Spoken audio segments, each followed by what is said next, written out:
Hey there, friends. Welcome to Child of the Redwoods Live, where two former public school teachers who chose to homeschool their own children share their views on education, parenting, Montessori life, and love. I'm Aubrey. And I'm David. We're so happy to have you here.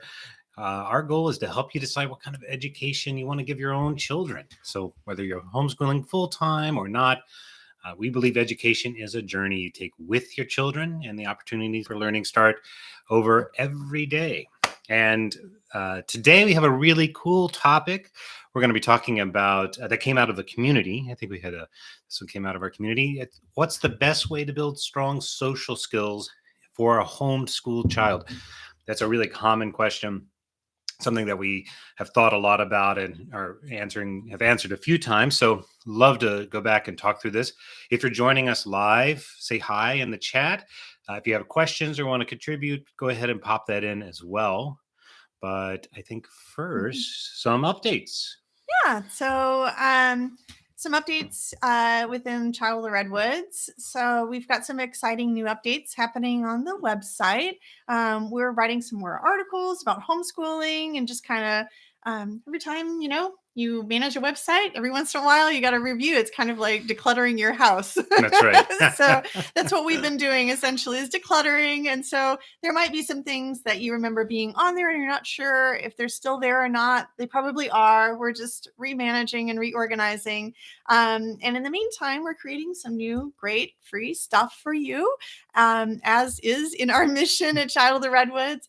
And it's also happens to be the fall equinox today. If you're in the north, and if you're in the south, it's the spring equinox. And actually, I was reading that if you're in Japan or in Asia, that part of the globe, tomorrow I think is the equinox. It has something to do with the sun, right? The sun traveling. So either happy equinox or happy future equinox. That's right. That's right. So that's actually something that's very Montessori that we do. I actually just went live in our community earlier to read some autumn poetry and talk a little bit about the equinox and what that really means. But if you happen to be in our lower elementary courses, you'll recognize that there's already material supporting that type of learning about the different seasons. And in particular, like the lower elementary curriculum, uses what we call these impressionistic charts to kind of describe that. So that's something that is really fun and unique about Montessori that you get to do when you join our lower elementary curriculum. Let's see. So also, if you have little ones, there's lots that you can do to share that anyway, even though it's a very abstract topic. So you can introduce the concept of day and night and talk about how daytime and nighttime are kind of equal during some parts of the year. You can go to the globe and you can show them where the equator is, just so they can see, that little line around the globe, and identify maybe some of the continents that are on the equator, kind of where the equator is around our continents on the globe. And just, of course, celebrate fall or spring itself, seasonal depending change. on wherever you are. That's right. Yeah. And in some places, it's very dramatic. I grew up in Texas, and the season, it's still very hot there even now, as it is throughout large parts of the South. And seasonal change is more subtle. It gets grayer and rainier. But then about 15 years ago, or what was it, 13 years ago or so, we moved to Washington, D.C., the D.C. area. And their seasonal change is really dramatic, because you have 4 really vibrant seasons. It's really hot in August, and then you get into September, and the leaves dramatically change. They become very vibrant. People go out and do what they call leaf peeping, where they go look at them. That's not something you do in Texas. In Texas, the trees just tend to die, right? Like the leaves fall off, but there's this whole long period where they're changing colors and they're really, really beautiful. And you have fall harvest, and it gets colder and colder. And then you get to winter and you freeze. And then the spring happens and it's actually literally thawing. And it's very dramatic. And so here we are at a moment where that is happening, and we have it on our calendar. And it's because of these natural processes of the way that the earth tilts and the sun's rays are hitting us. And even if a younger child's not going to get all that science, they will definitely be able to experience that seasonal change. And it may be dramatic like it is if you live in a place like Virginia, and it may be subtle like if you live in a place like here in the Bay Area, California, but you could still sort of mark it and think about it as however it's reflected in your community.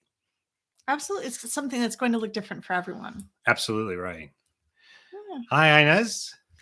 Yes, hello.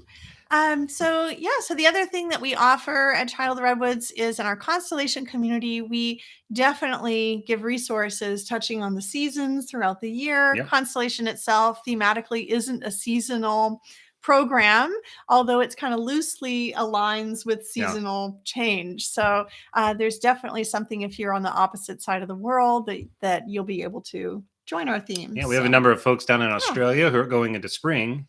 But yeah, that absolutely. So a lot of fun stuff in that constellation. And speaking of change, for here in the US, October is around the corner. I guess that's true everywhere. But for us, October is fall, and fall means Halloween. I know, which I think is a holiday that's starting to spread to other parts of the world. It used to be a pretty US specific holiday. So for October, we have Bone for our constellation theme. Only a little bit about Halloween. It's not really. It's really more about bones, but all kinds of bones. So we have a really cool. It's actually our biggest pack ever. We just were finishing it. So 75 pages of activities, including this really cool set of printable 3-card parts of the human anatomy. It's 26 different bones or bone groups, and that we drew out. We have an activity on. The atole, the drinkable dish that you made some of that for us. I did. Yeah, it's following delicious. the recipe. It's so yummy if you haven't had that. Harina. Yeah, exactly. We have a cool story about Marie Curie and her X-rays, and then for those who have older kids, there's a journaling and grammar activities, and then we also have this very, very cool paper flower craft. Let me grab the one that you made. Okay. We actually had fun with this the other day. Yeah, you did it. We got the whole family. Yeah, we did it together here. Look at this. Yeah. And that's cool. So these are a traditional folk craft.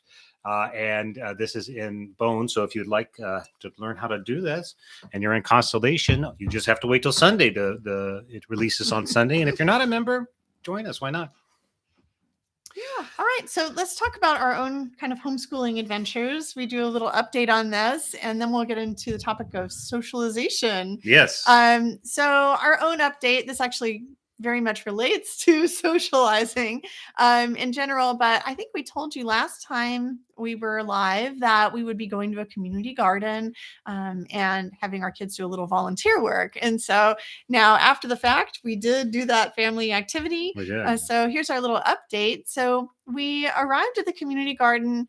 We arrived and our kids really weren't super sure what they were in for, and so there was a little skepticism and pushback. So I remember they both like being helpful and they really love nature, but I think they were, especially coming out of the pandemic into activities where we're being more social again, they were a little skeptical of like, what's it going to be like? We had actually done it years ago, but they just didn't remember, and so we were seeing a little bit of kind of not like heightened anxiety, but just like kind of, well, will I like this? And well, what's it going to be like? Well, who's going to be there? And is it with other homeschoolers or is it in the community? Like who is doing it and what will be expected of me? And David and I couldn't really answer a lot of their questions because we didn't know either. We hadn't done it before either. And the last time we'd gone, we had just dropped by and they kind of welcomed us into the gardening. But this time, since COVID, there was like a very special form you had to fill out. You had to get tickets to get in. And so it was kind of an intimidating process this time. That's right. But we showed up. And when we got there, we were greeted so warmly by a representative who immediately gave our kids jobs. And that was like the first thing he did was he said, okay, we're going to do some mulching today and we need some wheelbarrows. Everybody come with me. And the kids kind of walked along a little skeptical. And then when they got there, he said, great, here's a wheelbarrow for for you. Here's a wheelbarrow for you. And let's go get, 50 pounds worth of hay or whatever, like a Yeah. lot of Big hay, bales of hay. big bales of Yeah. hay. So they immediately were put to work. Real work too. Yeah. Yeah. Because they were the youngest. There were other people volunteering. A lot of people, I think, probably college age or in their 20s. Because it's the school year was on a Monday, so many kids are in a traditional school setting, so they're not around to volunteer. We had the only boys, but they let us work as a group, so the four of us together, and it's not designed, around kids. It's designed to help help them grow these crops, and so it's a big wheelbarrow with a big thing of hay, just like you would have in a garden or a farm for anyone else. And I think that immediately kind of broke the sort of the spell, like Yeah. the nerves. Yeah, at that point when they realized, oh, I got a job to do and I can do it and it involves my muscles and, some physical effort, all of that anxiety or awareness of how we were doing something different kind of dissolved. That's right. And they just committed themselves to work, which is actually exactly, I know we have older ones, but that's exactly what you see with little 2-year-olds and 3-year-olds and 4-year-olds, 5-year-olds, when you are engaging them in practical life activities in their own, whether it's hauling something with a wheelbarrow or whether it's loading and unloading the dishwasher, setting the table, or sweeping. As soon as children stop being aware of, what am I going to do, or what am I being asked to do, and they actually start physically engaging in it, they often lose themselves. And Absolutely. That's part of the magic of Montessori. Well, and it's true for all of us as adults too. You get caught up in something. So of course, classically, famously, Montessori has an emphasis in the younger years on sensorial learning and practical life. And then it sort of fades away as a focal area after around age 6 into the second and third plane. But, as that doesn't mean that it's actually gone from the human's needs or desires. It just changes. And we as a culture tend to emphasize academic skills over that. But in Montessori, even in the version that she created, it continued very much to emphasize the need for physical, practical life activities and sensorially engaging activities, even though the child is no longer in that sensitive period. And you just see that come to life. So it was so great for them.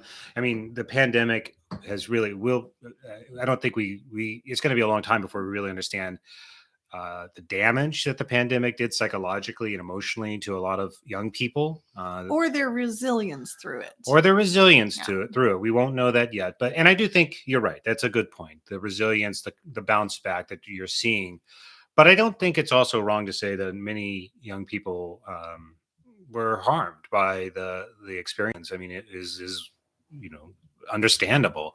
So when you're starting to go into these experiences again, it can be really intimidating for youngsters and even adults. Actually, to be totally honest, it can be intimidating because we were basically told to be afraid of each other for a couple of years.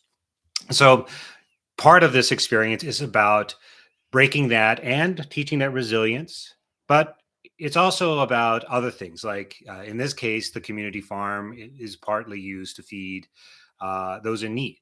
So those who receive food assistance can use the garden. Actually, anyone in the city can use the garden, but it's really known as a place for if you need nutritional support, you could come and you can pick whatever's in season. It's there for you. So there's a giving back process that happens. You also get to take some of that food with you if you want at the end and eat it. So you get to see like where the food is coming from and how your sweat and labor turned into this thing. I grew up, I've said before, I grew up in Texas in a really rural community. I wasn't a farm kid, but I grew up across the street from a big farm, and there were farmers and farm life all around. And I was around farms a lot. We had gardens, a family garden in the backyard, and so I saw how tomatoes grow and things like that. Which we could grow in Central Texas. And my kids, our boys, they are city kids. They've never really experienced that. They've always lived in pretty urban areas where there isn't like a lot of gardening. And so Well, we've grown a few things, we but have, not but it's like in not a the very same. orchestrated Yeah, way. Yeah. no. And so, we were there working and they said, "Oh, what does a bean look like when it's growing?" And I was like, "How do you not know what a bean looks like?" And I'm certain we've grown a bean in a container and done the classic activities and they've seen pictures. But I think the idea of like, well, okay, that's one little, it's a little stalk of a bean that's growing in a little cup. That's like one thing, but what about in the scale? Like, and so this is obviously not a gigantic commercial farm, but it's big enough that you could feed a lot of people with the produce. And so for them to be able to go and smell and test, touch and see what the pods look like as they were growing, and to see the vegetables and fruits through the various stages, because this is an ongoing farm, so some things are at the end of life, some things are at the beginning of life. We gave them a real tactile experience. Where does food come from? I think in our culture, very broadly, we have a real problem with not knowing where our food comes from. How doesn't, when we talk about animals and the use of animals, what does that really mean? And what does an animal mean to a farm community or a farmer, particularly, or produce and vegetables, and our respect for the land and all the things that are within the creation that stem from that. And we become kind of so divorced from that in our contemporary world that I think it's causing us anguish. So being able to go out and see where it comes from, even in a very small way, is super important. It is. It actually makes me think that for a lot of families this year, it'll be time to maybe go check out some harvest festivals. So that's kind of something that comes up in September and October. And I know a lot of families are planning on or have gone apple picking Yeah, already. So that's just something that you might be able to do in your local area, even if you don't have a big community garden, where you can experience the harvesting part, which is also a pretty cool thing to witness, absolutely. and really has a lot to do with that aspect is bringing us back to social, of working together to accomplish a goal, which is something that you can do as a family or you can join a larger community. So if you do bring your child to a you pick or harvesting experience, or just visit a farm sometime this fall, if it is fall for you, then you might be able to point out to your child, look how many people are here working. What kind of people, what kind of work is there for people who have been doing work at different times of the year that you haven't even seen, but you can imagine them doing it? Somebody had to plant these seeds, to actually plant these trees. Somebody actually had to water them and to care for them and to weed around them. And then you could talk about all the kind of stages that happen, even though you weren't there to witness it. And Yeah, I think that it helps children to feel part of that larger community, that's right. so not just your little local family community, not just children who are the same age as they are playing in a playground, but to really be social and see yourself as a part of a larger social network. That's right. This is another reason when you think about, is homeschooling right for you? If that's something that you really value, if you can find a private school or a public school or charter that provides it, that's super. Most people will not. It's just not a common thing. So you might choose homeschooling because you want to give your children a more cosmic understanding of the world, and cosmic in that sense of the interrelation of all the creatures on the earth, and a respect for how those things interact, a respect for the people who work very, very hard to produce the food, a respect for the land that produces it, a respect for what we do more broadly that can poison or preserve the creation around us. So it's if you're taking that mindset, it's something you can do with a Montessori approach and a homeschooling approach as well. So and I think that does lead us to the main topic, Mhm. so which was, how do you build strong social skills in a child? It's a great question. It's maybe the most important question, more important than the three R's. I don't know, maybe not, but it's up there. I think it's probably the biggest question that families have when they are considering homeschooling. Yeah, absolutely. Because you can feel confident. Like, there's all kinds, especially in the modern world, there's a lot of ways to get the academic content. Online or books, or, by mail, or you can go to a school of any type or whatever. You can join a co op. There's so many ways to get academic content covered. But what parents are often anxious about is how do they get that socialization? How do they make sure that their kids are going to grow up adjusted and able to sort of work with others? Like if they're only ever working in their house, doesn't that diminish those skills, like wither the muscle in some way? And the answer is it can if you choose that, but it doesn't have to be. And for certain, if you're following a Montessori approach, you won't, because it is so vital to the Montessori method that this socialization, building social skills, it's integral to her work. Yeah, well, I personally don't know any homeschoolers who intentionally have isolated their children, I don't and either. I know that it could exist, just like there are some bad public schools out there with Absolutely right. really damaging um, school policies out there, with children who aren't allowed to talk to each other and have to work at their desk all day in silence, and that also could lead children to having social issues. Absolutely But right. the homeschoolers that I have personally met have kind of we go kind of overboard on the other way. We want to make absolute sure our children have the social opportunities that they need, knowing that they are homeschooled. And so homeschoolers tend to want to get together with their kids Hmm. and create social opportunities. So if you are considering homeschooling, there might be a homeschooling community somewhere in your vicinity. And it's not unheard of to drive for get up in the morning and drive for an hour to go to a social opportunity and spend time with other people in an area that's moderately close to you, but not maybe necessarily in your own town. So it's something that homeschoolers are very heightenedly aware of. Hmm. And most of the homeschooled kids that I know, if they're weird and seem kind of awkward, that's just their personality. It's not really Yeah. because of a lack of Some social sort of engagement. self-sorting here that's happening. Yeah.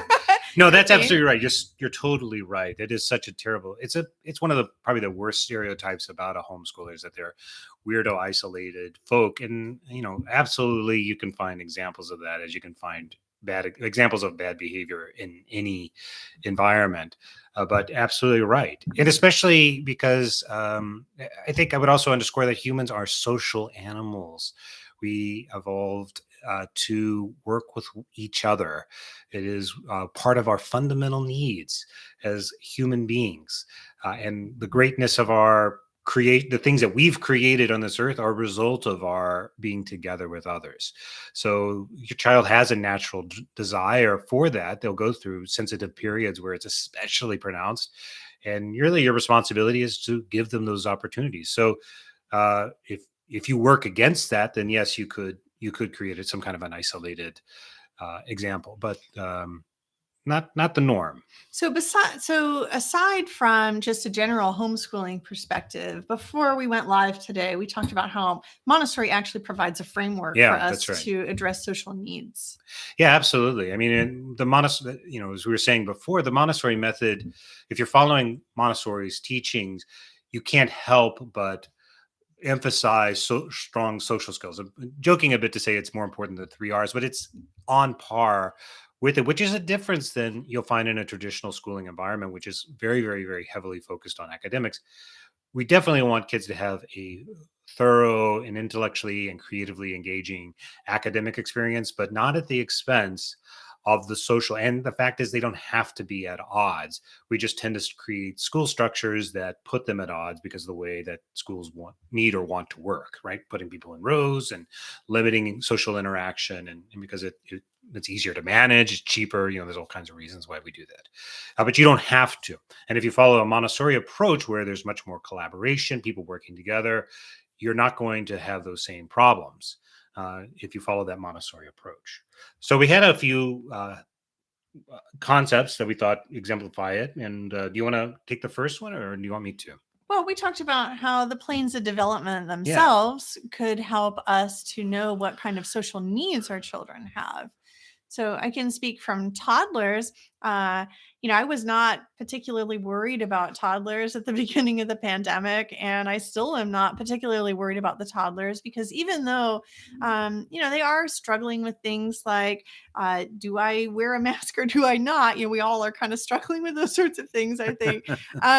In social graces, maybe there weren't as many opportunities to learn how to greet strangers and that sort of thing, or hug people, who might be more close to you or intimate to you. In general, toddlers are so incredibly resilient, and they just learn to respond to the expectations around them at the time. And when you're looking at the social needs of a toddler, what they're really looking at is their relationship with you, the adult. So that is like of primary importance during that time period. So what does that mean? That means that you don't really need to worry at age 2, or those young years. You don't really need to worry so much about same age peer interactions with you just in your own little home, and a small little social group is enough for a little tiny toddler. That's right. Yeah. And then when your child gets to be about preschool age, they start to primary, we call it in our Montessori kind of framework.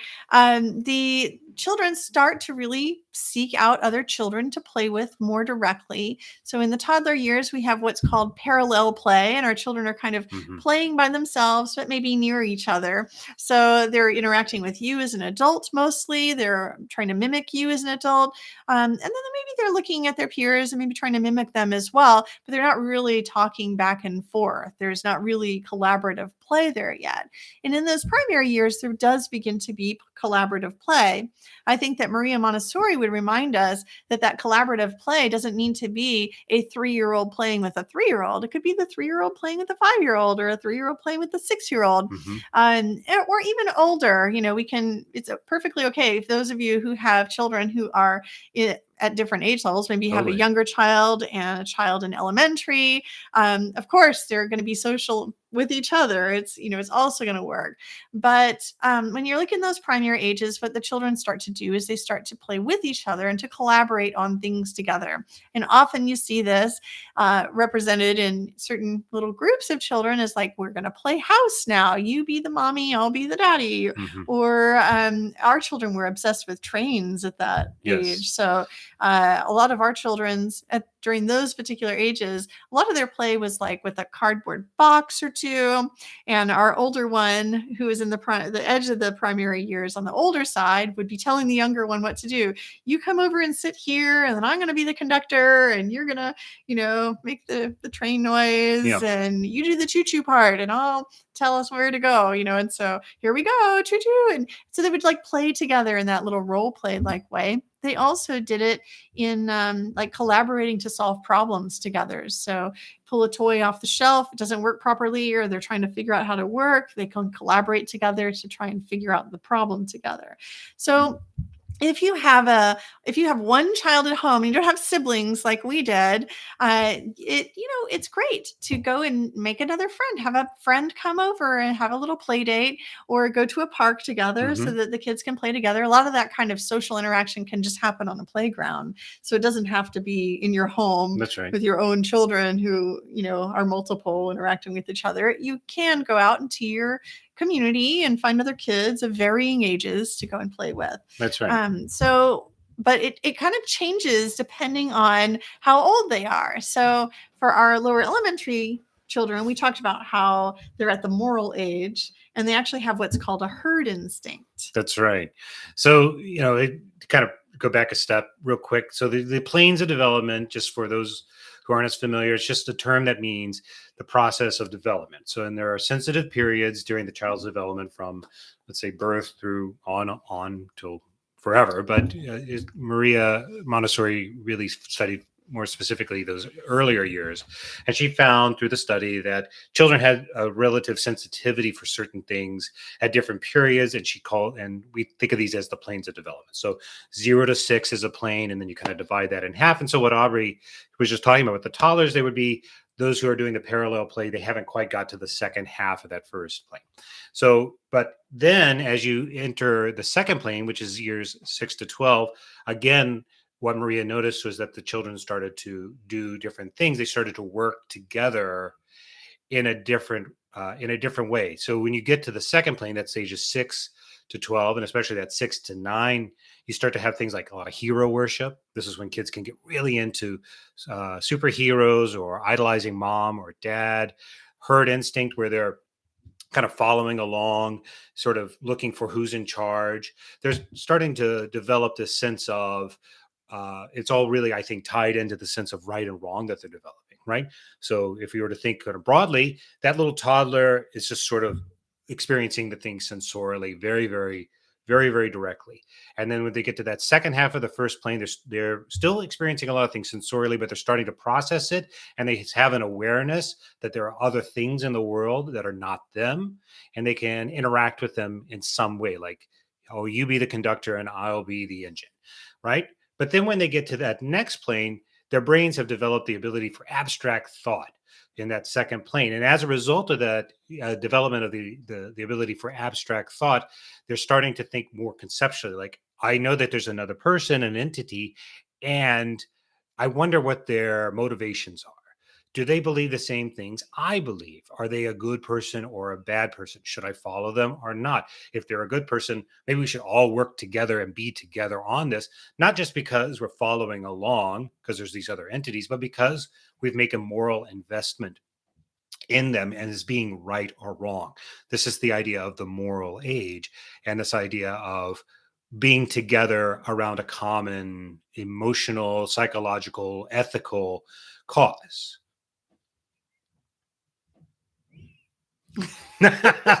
Agreed. Oh, sorry.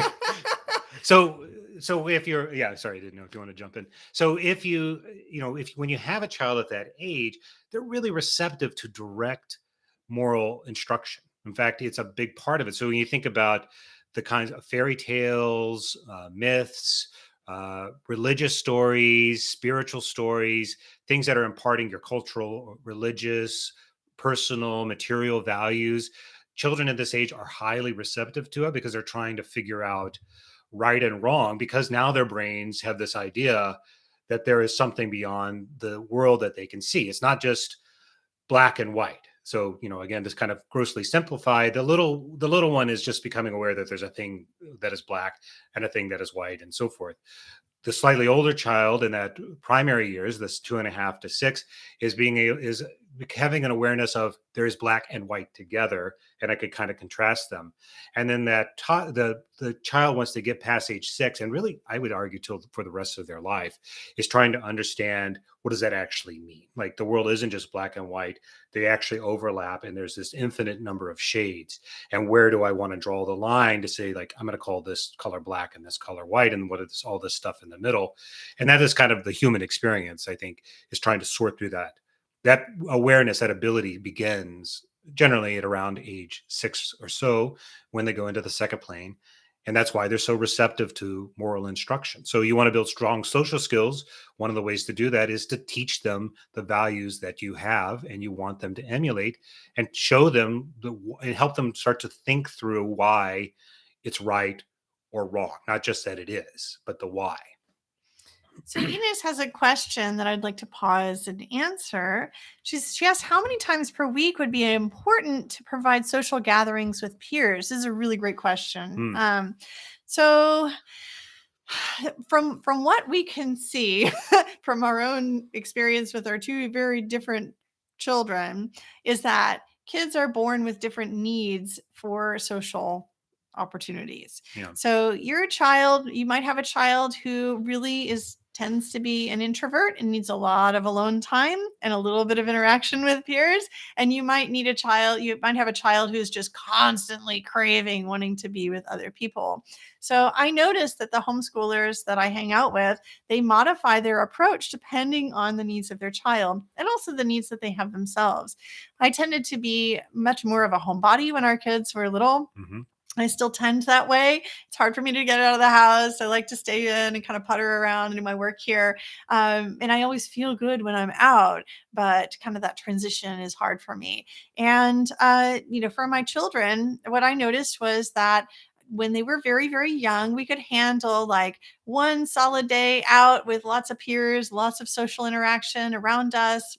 whole afternoon, 4 hours at a time. And then we would come home and woof, I would just need some decompression time myself. I wasn't ready to wake up the next morning and go on another social adventure. That's right. I wanted to stay home and read stories and be relaxed. And our kids would want to just like play with each other and hang out in their room and be in their jammies and not really, um, you know, just jump up and want to do the next thing. But there were other homeschoolers that I knew who did like to do more activities. So their kids they were like a much more gregarious, kind of extroverted person in general, not an introvert, but very gregarious and very much an extrovert, and wanted to like just like go, go, go and do, do, do. And guess what? She had 3 kids who also wanted to go, go, go and do, do, do. And so they got up the next morning and they, went another field trip. And the next day they had another play date with another friend, or they might have one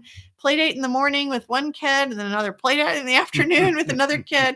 And that would not have worked for our family. Like I could never have like had a play date in the morning and then a mid lunch afternoon date. It boggled our afternoon. minds. It was just, what? So much? Why? Why so much? So it's really just going to depend on your personality and your kids' personality, what they seem to be craving. Now, our kids will tell us when they want more peer interaction, and they still do. They always did, and when they were very, very little, I could tell like with, I could just tell like when overstimulation was kind of happening and when our kids were craving a little of that introverted space, time to myself, want to stay at home, don't want to go out. I mean, they would even just kind of physically like run off to play. And I would say, didn't you want to go out? We were going to go meet with some friends, or some friends of ours are hanging out at the park. We were invited. It's going to be time to go. And they kind of be like, okay, mom. And then they'd run off to go do their play. And I could kind of eventually tell, not really into it today. They just want to stay home. But other times our children have been very direct with us. They have said like, I want to play with friends more often. Like, can we play with him tomorrow? Or they'll be at a playground and they'll just be like, hey, I met this friend. Can you be friends with his mom so that we can play together more often than just here? So there's no one true right answer that's going to work for all children. It's just going to depend on your child's age, how, their personality is developing, what you kind of sense that they need. I will say that as long as you are offering opportunities for it, for us, it ended up being like a once a week big park day where we met up with other homeschoolers, and then maybe one other time that week that we had a play date. So it was like twice a week, a thing. For many, many, many years, it was just like twice a week we have a social opportunity. But of course, having 2 kids at home, that might have changed our habits because they played anyway, with each other. because they constantly were playing with each other. So while they were little, I was always saying their social needs are really pretty much being met by each other. But have a friend who has just one child, and he just seemed to need a lot more play dates and a lot more of that kind of stuff. And I think maybe because he didn't have a sibling at home to constantly be meddling with his work. And as the kids got older, it became clear they needed to differentiate their personalities from their siblings and us, their parents. This is a part of that maturation. So, as you exit that moral age, sensitivity to the herd instinct and so forth that you get through ages 9 or 10, you start to see a kid who, that's why you get to a teenager or a preteen, and they start to be much more defiant, much more, I'm going to do it my own way. That's completely normal. That's exactly it's not fun. Let's not get confused. It's unpleasant for everybody else, but it's normal. It's actually exactly what you need to have happen. You need them to be starting to then say, okay, and now I have a sense of that there's a thing called right and wrong. It's not just black and white. I want to figure out what that means for me personally, and then go in and testing it. So it really will change. So I guess to kind of summarize, the idea is like there are these planes of development. What your child needs and how regularly you would take them out is probably going to vary based on what stage they're in and what they're asking for. But then overlaid on that is the fact that every human is unique, and not, just because you have a sensitivity for working in sort of being in that social environment that you see children at certain ages are, doesn't mean that they're going to equally crave it as everyone else, and that's okay too. Yeah, yeah. One of our children tended to go to playgrounds and then want to play more by himself on the side. And for a little bit, I was like, we made all the big effort to come here to the playground, but he just wants to kind of hang out in the sandbox Yeah, that's right. and dig in the sand. Is that okay? I mean, there's kids around. Does he need to be interacting with them all the time in order to benefit from this social aspect? And eventually I had to answer that question for myself. Nope, it's okay to interact in a to be yourself in any different social situations. And also just to note that children sometimes require more warm-up time than we give them. Mhm. I don't love to go hang out in a crowd among a bunch of new people and then just jump in there right away and start chatting everybody up. I like to warm up first. I like to go in. I might serve myself a cup of coffee or whatever is there. If I'm at a conference or whatever, I'm not jumping in there, meeting new friends and just being out there in personality. I'm just going to like find my seat and Yeah, get my beverage and get my notebooks and that's just right. like kind of hang out and get a gauge for what's going on around me. And then after I feel comfortable, maybe my seatmate next to me, we kind of turn towards each other and introduce ourselves and just, kind of make conversation. But another person might have a completely different experience. They might walk into that crowded room and just be like, I'm everybody's friend and I feel comfortable in this crowd. And I'm going to grab my coffee while I'm meeting friends. And I'm Mhm. going to look around and see what looks like the most fun group to join, when I'm looking for a table. I usually look for an empty Yeah, table. right. I think David does too. For sure. Yeah. But I think that our youngest wouldn't. He'd be looking for the fun people or, the fun Yeah. table to sit at. So Totally. Yeah. so it really does just depend His sense of on, self is very different. yeah. That's a reflection of his way that he thinks about social interaction and the way that it feeds him. So Yeah, and both ways are okay to yeah, that's be. just, there's no Yeah. right or wrong. I think the only caveat I would give is, and I think we agree on this one for sure, that it sometimes you have to, as the adult, the parent, you have to recognize that learning social grace and courtesy is important. It's vital. It really is on par with learning to read and write and do arithmetic, because we interact with others every day, all the time. And how people interact with us is dependent on our social skills. And so sometimes your kids may be reluctant, especially if they're shy, or you are shy yourself. And you don't really want to go out there and put yourself out there, or they don't want to, and you have to do it. It's like eat your vegetables, whatever. Do your math. You have to do it. So it's good to respect the individual personality and need, but it's also super important to create and maybe even obligate, force, whatever, put kids in a situation where they have to practice that. Mhm. And they may shirk away, they may go off and play by themselves, but you're trying to at least create those conditions. You're not just setting out the buffet and saying eat if you want. You're saying you need to eat something. You can pick, but you can't leave until you've eaten something. It's too important, and that's a part of it as well. And that goes along with this idea of grace and courtesy, which is another of the Montessori concept. So one is a recognition that kids will go through periods of development, the planes of development, these sensitive periods. Another is that we're going to directly teach them grace and courtesy, and that begins very, very early, and it continues all the way through. So in the primary years, what are some examples of some grace and courtesy lessons you might have? You would see with like a 3-year-old. How to open and close a door, how to interrupt someone who's working. How to cover your mouth when you sneeze, Hmm. or how to wash your hands. Mhm. Um, Yeah, because it's part of practical life. Hmm. So I think the grace and courtesy part would be like when to wash your Yes, hands. good. Yeah, so social, etiquette, social rules, whatever you want to call them, it's called grace and courtesy in the Montessori curriculum, and it's directly taught. Now, at some point, they hopefully will have learned those grace and courtesy rules, and they can be expansive, like setting a table or flower arranging. I would say are related to grace and courtesy in a way, because it's about the beautification of the space and showing courtesy to another person when, let's say, a guest who's come in, or even to yourself, like setting a place for yourself instead of just eating over the stove like a bachelor. You're showing yourself some self-respect, and that's good too. But you want to intentionally teach, and as they get older, and hopefully they've learned those kind of basic rules, it's going to continue, and that's where coming into conflict with others is important. Like, you want it not because you want conflict, but because conflict is inevitable. Egos are going to crash, and you need those to happen so that they can then learn and practice grace and courtesy and peace, conflict resolution in more subtle and complex ways.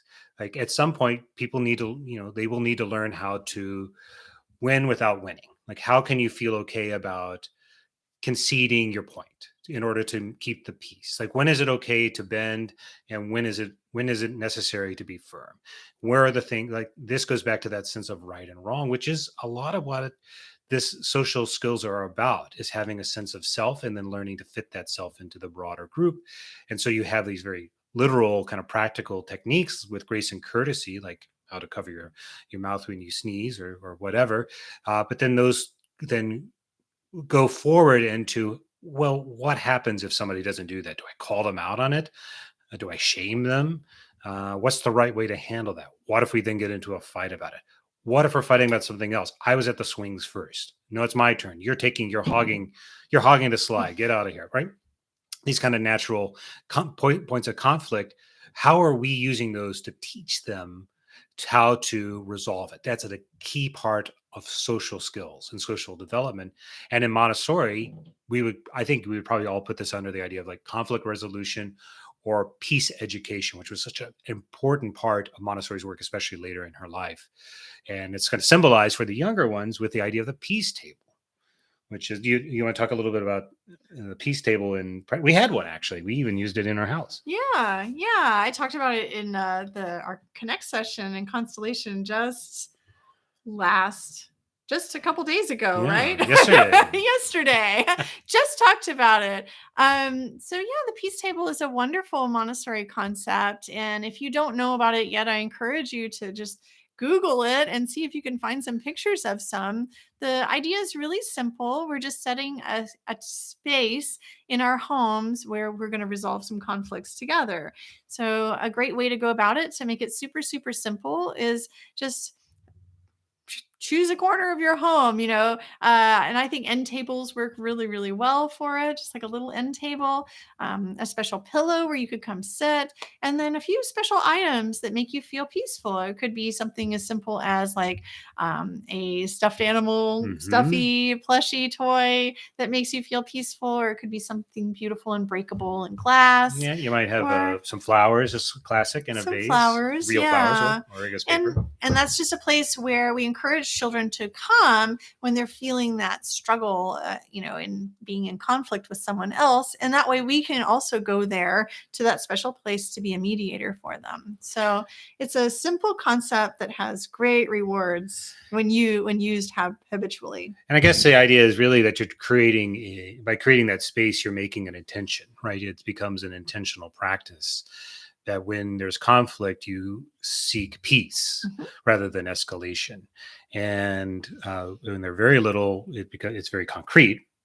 But then as they get older, and that's not always possible, then they can put that in context of the world they're in. So they have conflict at let's say you're an office worker, you have a conflict with somebody in the office. We've all been in that part. How do you go and apologize, even if you feel like you're in the right, but because it's the right thing to do to create peace and to clear the air, or whatever you want to say, just because it's better for the environment to have social um, cohesion, smoothness, and so forth. Like, how do you open that dialogue? How do you, we used to say, be the bigger person, right? What does it mean to actually do that? That's actually very hard, like to put your ego aside, take a breath, and start the conversation. Helping kids with literalize that with a place, with objects and a table, a literal table with a tablecloth or whatever, however you're doing it, a pillow, is a good way to kind of begin that practice. It can take something very intangible and make it very, very tangible, and it's an important part. So it's one of the it's on our list. It's one of the ways that you would teach social skills, is being intentional with teaching conflict resolution, and when they're little, giving them a very literal way to engage with them. Remember, these are kids in the sensorial period.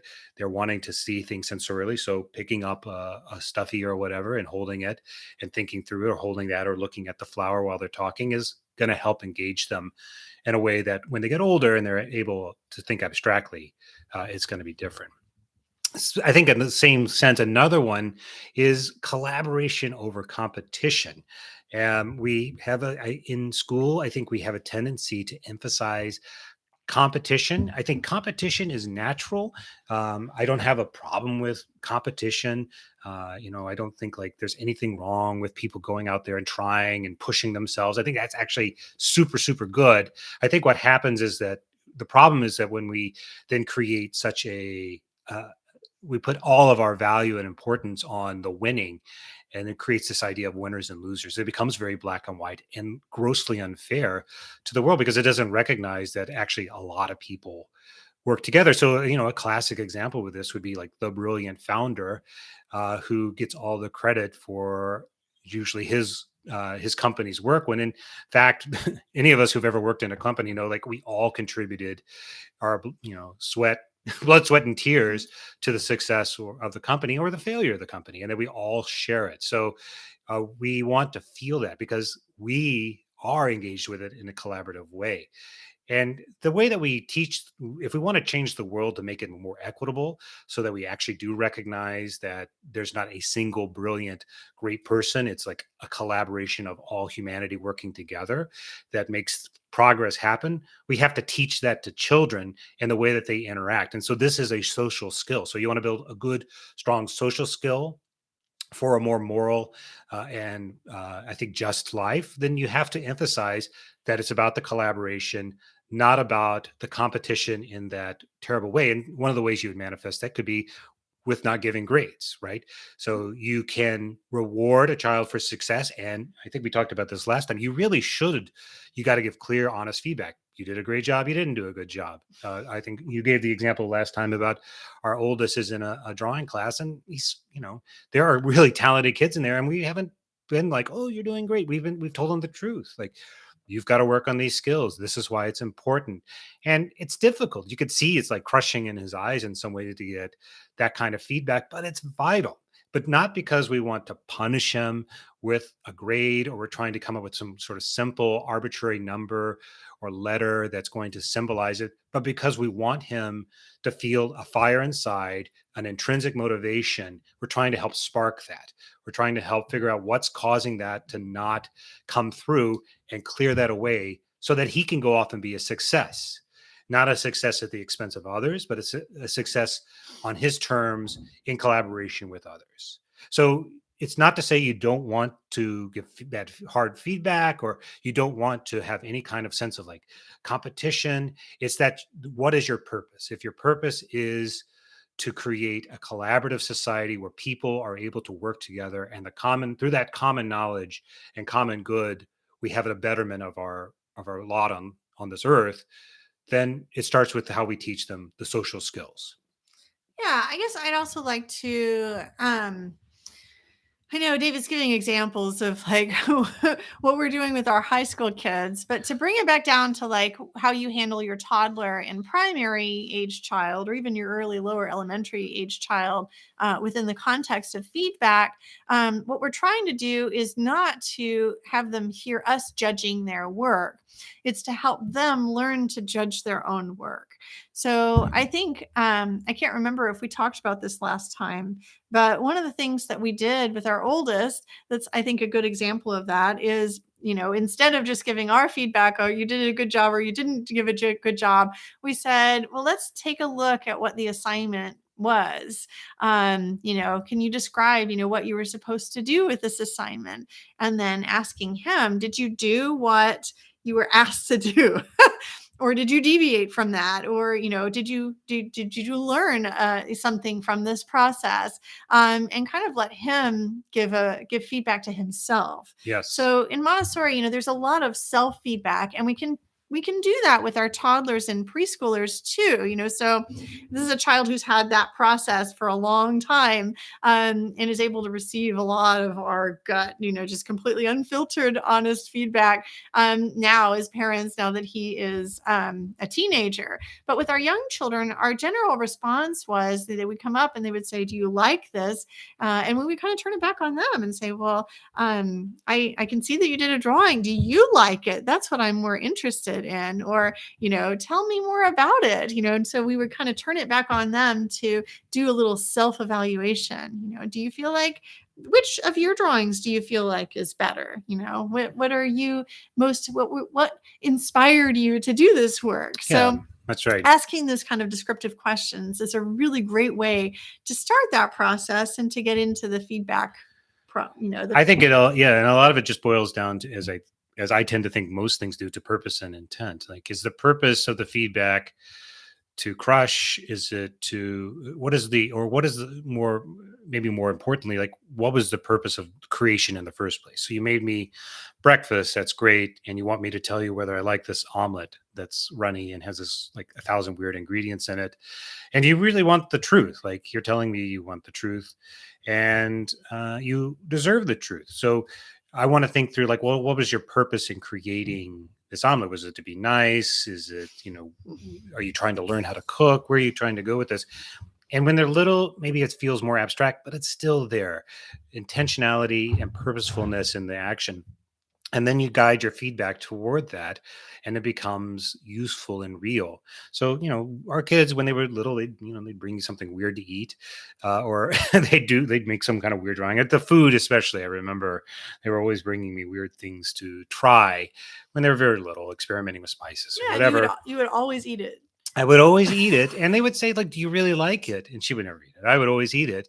And they would say, do you really like it? And, I learned very quickly that, you're better off. The truth shall set you free. It's better to be honest, not cruel. Again, what's your purpose and your intent, but honest, and help them build the resilience to then take that in and go and do better. So this was not good. This was too hot, or it was too salty, or it was too sweet. Can you do it again? And letting them go and try again to learn, because maybe that is their purpose. So in the case of our older son, who's learning to draw, it's not that he wants to learn to draw. He wants to do graphic design, and this is a prerequisite. So keeping him focused on the purpose, on the outcome, can help him keep motivated, and can make that feedback useful, and kind of keep it away from the sort of worst excesses of competitiveness, and focused more on collaboration and sort of a kind of a sense of growth and contribution to the world. So I know we're almost out of time. We also wanted to emphasize, like, making room for emotional growth and exploration over academics. It really kind of goes with the same one. I think I said it a million times, but it really is true. Helping learn social skills and social grace is so important and should be a key part of what we do. We really, I think, as a culture, de-emphasize it now for any number of reasons, and to our detriment as a culture. And I think that we, as parents, have an obligation and an ability to change that direction. I think the last one, sort of to leave with here on how to build a strong social skills, is direct instruction. In Montessori, there is an emphasis on spiritual growth and exploration. Is in the lower elementary curriculum, we talk about the fundamental needs of humans, one of which is spirituality.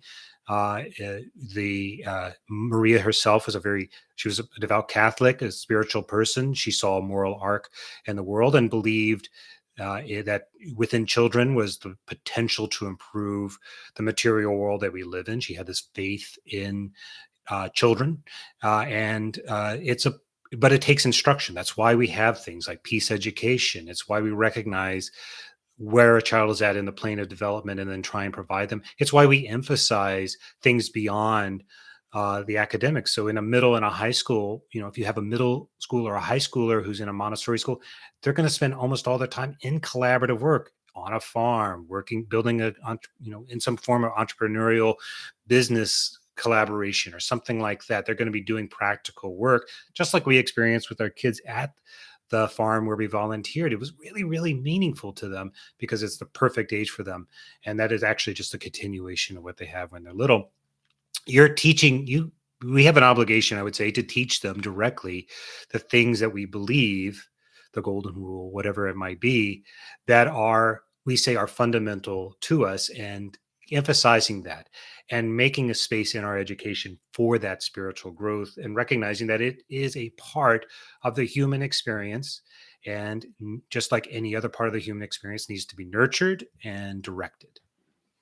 Yeah. So don't be afraid of the topic of socialization, friends. With homeschooling, we could go on and on and on and on for like another 3 hours, because there's just no end of social opportunities in life when you are teaching your children. That's right. So go out, try some grace and courtesy lessons, make a peace table if you don't have one in your home yet, and just feel secure in that when you are parenting, what you're really teaching your child is about relationships, and it's about how to be that loving, kind person in the world. That's right.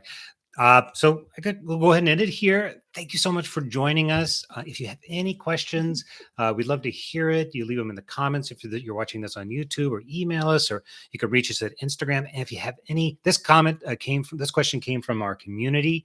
We love answering questions from the community. So if you have something you'd like to hear us talk about or talk with us about in a future episode, just email us at hello@childoftheredwoods.com, or reach us at Instagram, and we might even be able to pick your question and have you be able to talk through that. So thank you so much. Have a great equinox.